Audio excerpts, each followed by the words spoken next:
Number 3. The vacuum girl. Bilang kasambahay, alam mo kung mapang-abuso ang amo mo. Bilang breadwinner naman, kailan mo masasabing inaabuso ka na ng pamilya mo? Yung todo suporta ka sa kanila, halos wala pong limitasyon. Halos bigay po. Ikaw nang bigay sa kanila. Yun po. Yun na po yan. Yun na po yan. Ate, yun na po yun. Bilang isang breadwinner.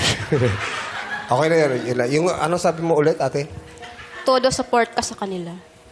Todo suporta sa kanila. Mas umikli na. Todo suporta sa kanila, pero sila walang binabalik. No? Nawala na.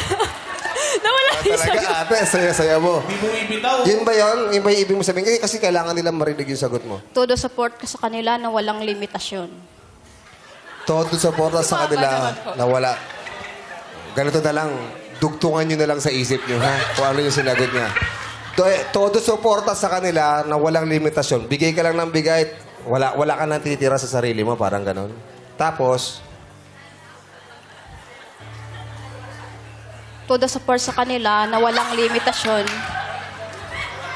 Natatawa na siya tuloy. tapos, Na halos yung sarili mo hindi mo pa mapagbigyan. napapabayaan na yung sarili niya. Yung, kumbaga parang naabuso kasi bigay na lang siya ng bigay, tanggap na lang ng tanggap yung pamilya. Tapos, hindi na pinapahalagan yung pinaghihirapan niya. Ganun ba yun, ate? Okay. Sabi Thank ko you. sa'yo. Thank you, contestant Diba? O, dito na kayo, Bini Aya, Bini Joanna.